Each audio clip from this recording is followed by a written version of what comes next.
किसी ने बड़े कमाल की बात कही है कि अंत समय में तो सिर्फ फिल्मों में अच्छा होता है, असल जिंदगी में अंत में कुछ भी ठीक नहीं होता। जो करना है अभी ठीक कर लो, क्योंकि अंत में तो सिर्फ अंतिम संस्कार होगा। मैं हूं आरजे कार्तिक। एक बड़ी छोटी सी कहानी सुनाता हूं एक प्रसिद्ध राजा की, जिसने अपने दरबार में बड़ा उत्सव रखा था। वो राजा वृद्ध हो चला था, लेकिन अभी भी सिंहासन पर बैठा हुआ था। और उत्सव में उसने अलग अलग राज्यों के राजाओं को बुलाया था। एक राज्य की सुप्रसिद्ध नर्तकी थी, उसको बुलाया था, और साथ में अपने गुरुजी को बुलाया था। अब गुरुजी जब आ गए दरबार में, तो उनके पास में तो कुछ था नहीं देने के लिए नर्तकी को। तो राजा ने एक स्वर्ण मुद्राओं से भरी थैली दे दी कि जब भी आपको नृत्य अच्छा लगे अपनी ओर से आप दे दीजिएगा पुरस्कार में। पूरी रात नृत्य चलता रहा, पूरी रात जो है नृत्य का उत्सव चलता रहा। और जब ब्रह्म बेला आई, सुबह का समय आया, तो जो तबला बजा रहा था, संगीत दे रहा था, वो ऊँघने लगा, उसको नींद आने लगी। नर्तकी ने धीरे से देखा कि तो ऊँघ रहा है। राजा को पता चल गया, तो राजा जो है इसको दंड दे देगा, इसको सजा मिल जाएगी।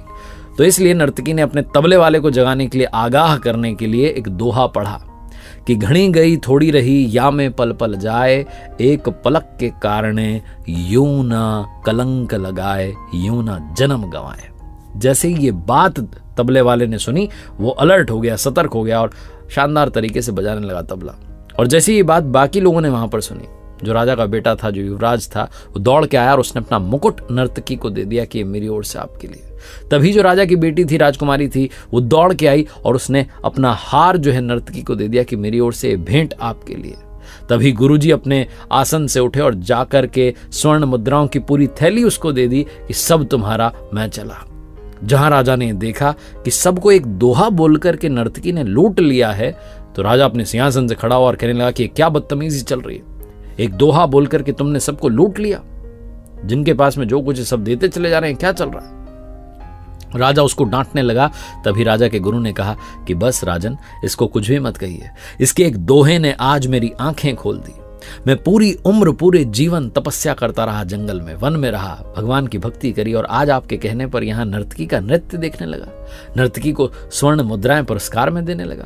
इसके दोहे ने तो मुझे समझा दिया कि घड़ी गई थोड़ी रही, थोड़ा सा तो जीवन बचा है, या में पल पल जाए, एक पलक के कारण यूं ना कलंक लगाए, यूं ना जन्म गंवाए। समझा दिया इसने मुझे, ये मेरी सबसे बड़ी गुरु। इसने बताया कि भैया थोड़ा सा समय बचा है, जाकर के भक्ति करो। तभी राजा का बेटा राजकुमार कहने लगा युवराज कि महाराज, आप इतने वृद्ध हो गए हैं पिताजी, लेकिन आप कुर्सी नहीं छोड़ रहे हैं, सिंहासन नहीं छोड़ रहे हैं। आज मैं सिपाहियों के साथ मिलकर के आपकी हत्या करने वाला था, लेकिन इस नर्तकी के दोहे ने मुझे समझाया कि घड़ी गई थोड़ी रही, थोड़ा सा समय बचा है। आज नहीं तो कल पिताजी तुम्हें कुर्सी सौंप ही देंगे, राजा तुम बन ही जाओगे। क्यों अपने पिता की हत्या का कलंक लेते हो? इसलिए मैंने अपना मुकुट इनको भेंट कर दिया। इन्होंने मुझे जीवन की सबसे बड़ी बात सिखाई। तभी राजा की बेटी बोल पड़ी कि पिताजी, आज मैं महावत के साथ भागने वाली थी शादी करने के लिए, क्योंकि आप मेरा विवाह नहीं करा रहे हैं। मैं विवाह के योग्य हो चुकी हूँ, आपको मेरी जो है चिंता ही नहीं है। लेकिन जहां ये मैंने सुना दोहा, तो मुझे समझ आया कि थोड़ा समय बचा है, आज नहीं तो कल पिताजी मेरा रिश्ता तय करा देंगे। इसलिए मैंने भी विचार त्यागा और अपना हार जाकर के इनको भेंट कर दिया। जब राजा ने ये सब सुना, तो राजा ने बिना देरी के अपने बेटे से कहा कि बेटा, इसी पल से तुम इस राज्य के राजा बनने जा रहे हो। बेटी से कहा कि बेटी, इतने सारे राजकुमार आए हुए हैं, जो तुम्हें पसंद हो उसके गले में वरमाला डाल करके अपना विवाह जो है सुनिश्चित कर दो।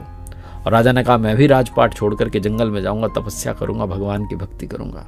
राजा का भी जो है मन बदल गया।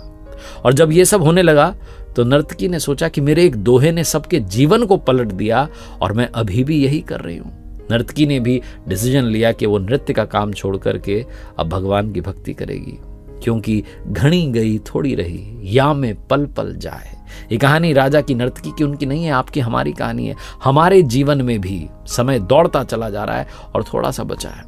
इस थोड़े से समय में कुछ ऐसा कीजिए कि कलंक ना लगे, बल्कि आपका उद्धार हो जाए।